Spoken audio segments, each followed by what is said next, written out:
কদিন আগে আমি বাংলা ছোট গল্পের ওপরে একটি আলোচনা করেছিলাম এবং দেখলাম যে ছোট গল্পের সেই আলোচনা বাদে উপন্যাসের বিশেষ বিশেষ করে 20-এর দশকের উপন্যাস সম্পর্কে একটি আলোচনা আমার এই চ্যানেলে থাকলেও সম্পূর্ণ কোনো কিছু উপন্যাস সম্পর্কিত আলোচনা এখনো করা নেই।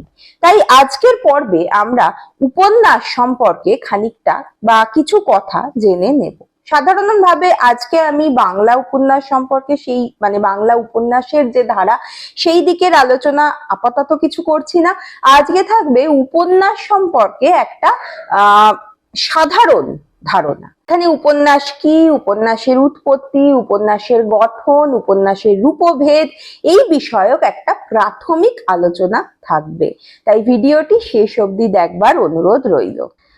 আধুনিক সাহিত্যের সর্বাধিক জনপ্রিয় এবং বিস্তৃত সাহিত্য রূপ হলো উপন্যাস। মানুষের জীবন, সমাজ, ইতিহাস, সংস্কৃতি, মনস্তত্ত্ব, অর্থনীতি, রাজনীতি, জীবনের প্রায় সমস্ত দিকই উপন্যাসের শিল্পরূপ লাভ করে। তাই সমালোচকেরা বলেন উপন্যাস হলো জীবনেরই মহাকাব্য। কারণ মহাকাব্যের মতোই এটি বিস্তৃত, তবে এর নায়ক কোনো দেবতা বা রাজা নন, সাধারণ মানুষ। উপন্যাস কি?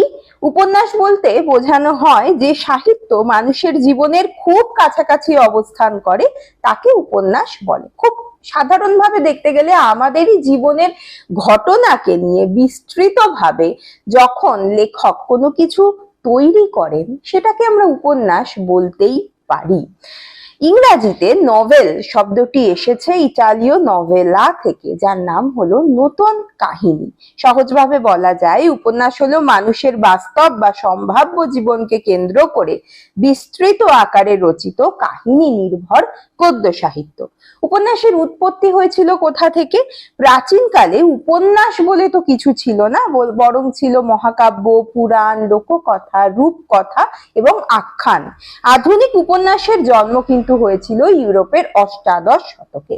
এর পেছনে কতগুলি গুরুত্বপূর্ণ কারণও ছিল, যেমন শিল্প বিপ্লব। শিল্প বিপ্লবের ফলে সমাজে নতুন মধ্যবিত্ত শ্রেণীর উত্থান ঘটে।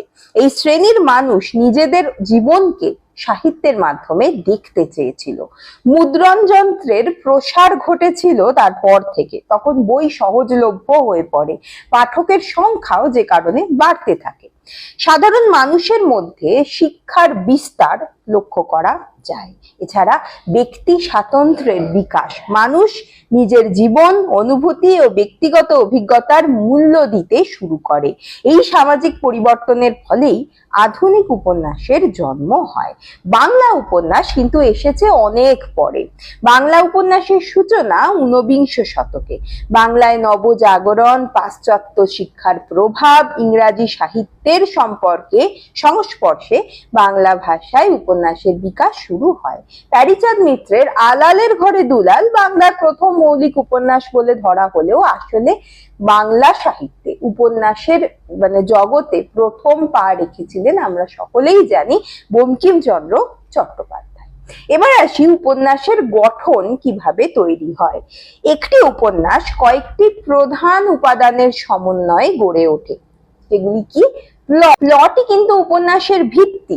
ঘটনাগুলো কার্যকারণ সম্পর্ক বজায় রেখে এগিয়ে চলে এবং একটি নির্দিষ্ট পরিণতির দিকে পৌঁছয় ওই প্লটের মাধ্যমে। দ্বিতীয়ত হলো চরিত্র বা ক্যারেক্টার।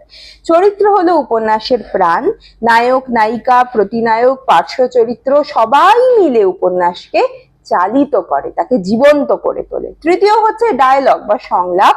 সংলাপ চরিত্রকে জীবন্ত করে এবং কাহিনীর গতি বাড়ায় স্বাভাবিকভাবে, কারণ চরিত্রের মুখে সংলাপের প্রয়োজন আছে। তারপর হলো পটভূমি বা সেটিং। ঘটনার সময়, স্থান, কাল, সামাজিক সাংস্কৃতিক যে অবস্থান তা এই যে পটভূমি সেটি নির্মাণ করে। ভাষা ও শৈলী। প্রত্যেক উপন্যাসিকের নিজস্ব ভাষা ও প্রকাশভঙ্গি থাকে। ওই শৈলী তাকে অন্যদের থেকে কিন্তু আলাদা করে। তাই জন্য বঙ্কিমচন্দ্রের উপন্যাসের সঙ্গে রবীন্দ্রনাথের উপন্যাসের সঙ্গে তারাশঙ্কর বন্দ্যোপাধ্যায়ের উপন্যাসে একটা দারুণ পার্থক্য আমরা কিন্তু লক্ষ্য করতে পারি। উদ্দেশ্য কি? উপন্যাস কেবল বিনোদনের জন্য নয়, সমাজ, মানুষ ও জীবনের গভীর প্রকাশ সমাজ, মানুষ এবং তাদের জীবনকে গভীরভাবে প্রকাশ করাও এর অন্যতম উদ্দেশ্য। উপন্যাসের কতগুলি বৈশিষ্ট্য আছে, যেমন বিস্তৃত কাহিনী থাকে, তাতে বাস্তব জীবন চিত্র লক্ষ্য করা যায়, উপন্যাসের চরিত্রগুলি ধীরে ধীরে পরিবর্তিত হয়, তার মানসিক বিকাশ ঘটে, একটা সমাজ চিত্র আমরা দেখতে পাই, যুগের মানে যুগোচিত একটি সমাজ, যুগোচিত সামাজিক, রাজনৈতিক, অর্থনৈতিক, সাংস্কৃতিক জীবন আমাদের সামনে ফুটে ওঠে। কার্যকারণ সম্পর্ক খুব গুরুত্বপূর্ণ, একটি উপন্যাসে কার্যকারণ সম্পর্ক না থাকলে, যে কোনো সাহিত্যের ক্ষেত্রে বটে কিন্তু উপন্যাসের ক্ষেত্রে সব থেকে বেশি লক্ষ্য করা যায়, যৌক্তিক কারণ ছাড়া উপন্যাস গড়ে ওঠে না। উপন্যাসে দীর্ঘ সময় বা একাধিক প্রজন্মের ঘটনাও থাকতে পারে, তাই সময়ের একটা বিস্তার লক্ষ্য করা যায়। একটি উপন্যাসে একাধিক বিষয়, চরিত্র, সমস্যা একসঙ্গে উপস্থাপিত হতে পারে, তাই বহুমাত্রিকতা লক্ষ্য করা যায়। উপন্যাসের কিছু প্রভেদ রয়েছে, যেমন ঐতিহাসিক উপন্যাস, সামাজিক উপন্যাস, রাজনৈতিক উপন্যাস, মনস্তাত্ত্বিক উপন্যাস, রোমান্টিক উপন্যাস, আঞ্চলিক উপন্যাস এবং আত্মজীবনীমূলক উপন্যাস।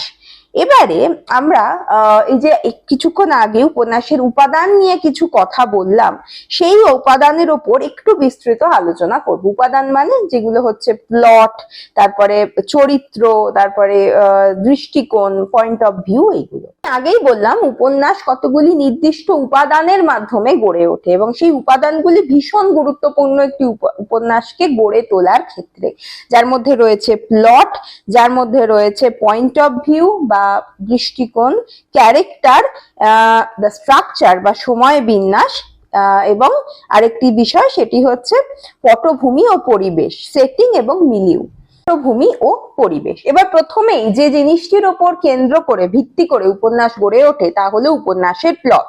উপন্যাসের প্রাণ হলো কাহিনী বা প্লট, তবে কাহিনী আর প্লট কিন্তু এক জিনিস নয়, এটা মনে রাখতে হবে। অনেকেই এই শব্দ দুটিকে একই অর্থে ব্যবহার করেন, কিন্তু সাহিত্য তত্ত্বে এর মধ্যে গুরুত্বপূর্ণ পার্থক্য রয়েছে। কাহিনী কি বা স্টোরি কি?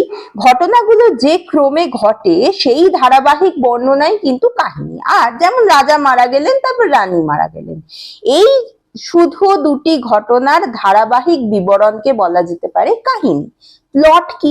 প্লট হলো এমন ভাবে ঘটনাগুলিকে সাজানো যাতে প্রতিটি ঘটনার সঙ্গে পরবর্তী ঘটনার কার্যকারণ সম্পর্ক থাকে। যেমন রাজা মারা গেলেন, তার শোকে রানী মারা গেলেন, এখানে রানীর মৃত্যুর কারণ হলো রাজার মৃত্যু, অর্থাৎ কার্যকারণ সম্পর্ক তৈরি হয়। এটাই হলো প্লটের থেকে স্টোরির পার্থক্য।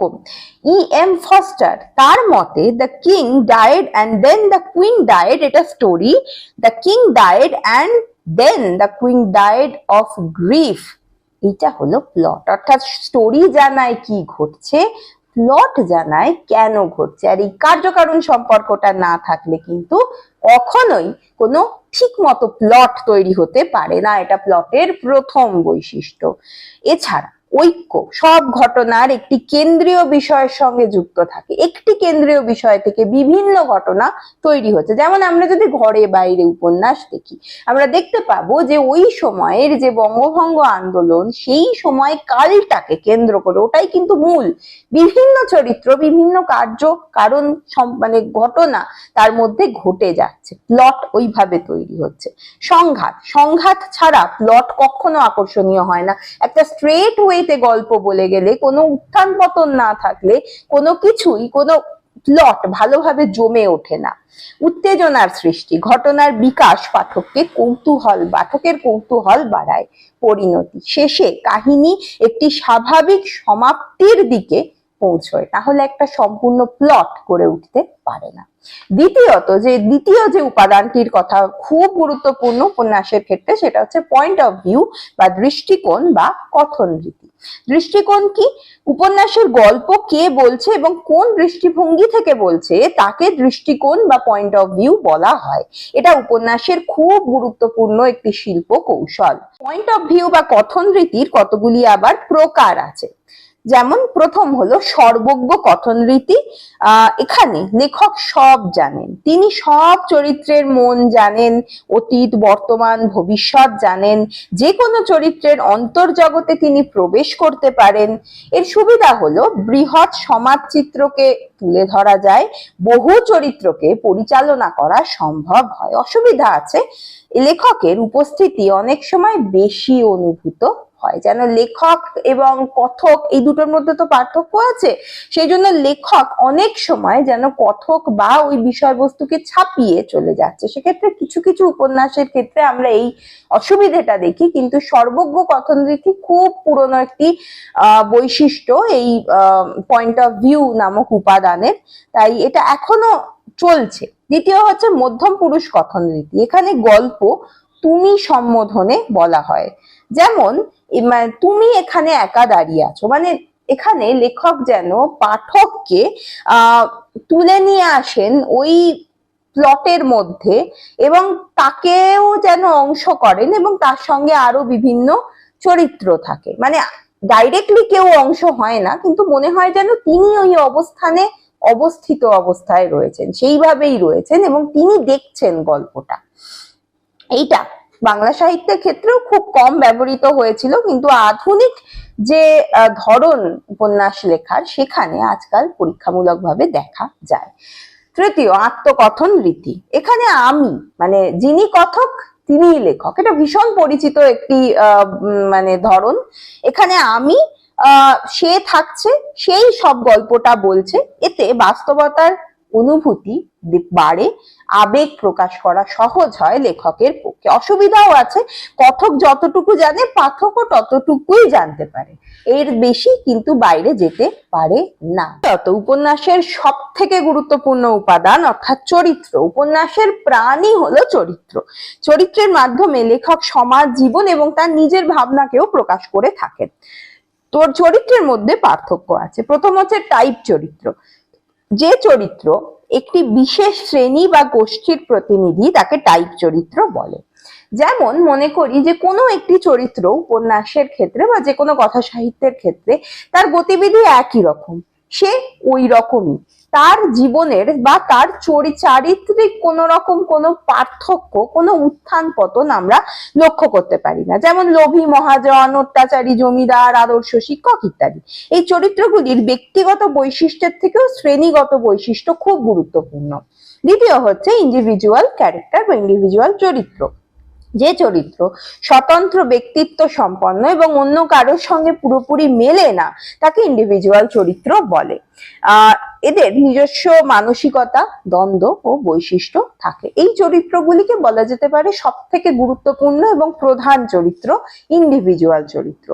এছাড়া রাউন্ড এবং ফ্ল্যাট ক্যারেক্টার, এই বিষয়টা খুব গুরুত্বপূর্ণ। ফ্ল্যাট ক্যারেক্টার বলতে বোঝায় যে যারা একমাত্রিক, যাদের ওই যে প্রথমেই যেটা বললাম যে অনেকটা টাইপ ক্যারেক্টারের মতো, এদের খুব একটা পরিবর্তন দেখা যায় না, সহজে মনে রাখা যায়, একটি মাত্রই বৈশিষ্ট্য এদের প্রধান। রাউন্ড চরিত্র হচ্ছে বেস্ট চরিত্র, যাদের একটা বহুমাত্রিক দৃষ্টিভঙ্গি আছে, গল্পের সঙ্গে সঙ্গে পরিবর্তিত হয়, মানসিক দ্বন্দ্ব থাকে, বাস্তব মানুষের মতোই সে জটিল এবং তার মনস্তত্ত্বকে দেখানো যায়।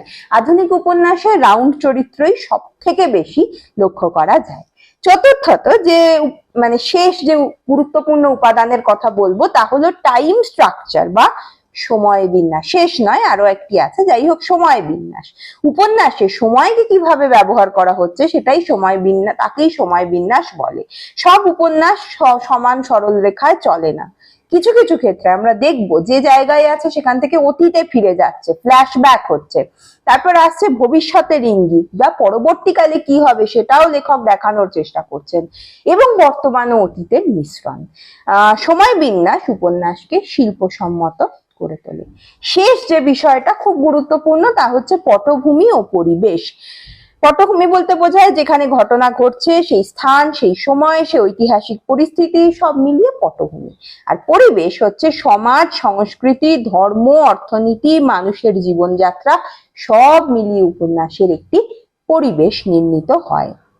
সেটিং বা পটভূমি হলো কোথায় ও কখন, আর মিলিয়েও হলো কোন সমাজ, এই দুটো কিন্তু সামঞ্জস্য রাখা খুব গুরুত্বপূর্ণ। কোনো উপন্যাসের যদি পটভূমির সঙ্গে পরিবেশের সামঞ্জস্য না থাকে তাহলে সে উপন্যাস সার্থক করে গড়ে উঠতে পারে না। শেষ অবধি আমরা দেখলাম উপন্যাস কেবল একটি দীর্ঘ কাহিনী নয়, এর ভেতরে অনেকগুলি শিল্প রূপ থাকতে হয়, না হলে কখনোই ভালো উপন্যাস গড়ে উঠতে পারে না। প্লট, কথনরীতি, চরিত্র, সময় বিন্যাস, পটভূমি, এই উপাদানগুলির সুষম সমন্বয়ে একটি সফল উপন্যাস সৃষ্টি হয়। একজন ঔপন্যাসিকের দক্ষতা নির্ভর করে তিনি এই উপাদানগুলিকে কতটা সঠিক, শিল্পসম্মত, যৌক্তিকভাবে ব্যবহার করতে পারেন তার উপর। আজকের পর্বে আমি উপন্যাস সম্পর্কে এই প্রাথমিক ধারণা দিলাম। এর পরবর্তী কোনো পর্বে উপন্যাসের যে ভাগ সেই নিয়ে খানিক আলোচনা করব এবং ধীরে ধীরে আমরা বাংলা উপন্যাসের যে যাত্রা সেইখানে গিয়ে পৌঁছাতে পারবো। আশা করি এই ছোট ভিডিওটি আপনাদের সাহায্যে লেগেছে, ভালো লেগেছে। ভালো লাগলে একটা লাইক করে দিয়ে যাবেন আর আমাকে উৎসাহিত করতে সাবস্ক্রাইব করতে ভুলবেন না। আজ এই পর্যন্তই, ধন্যবাদ।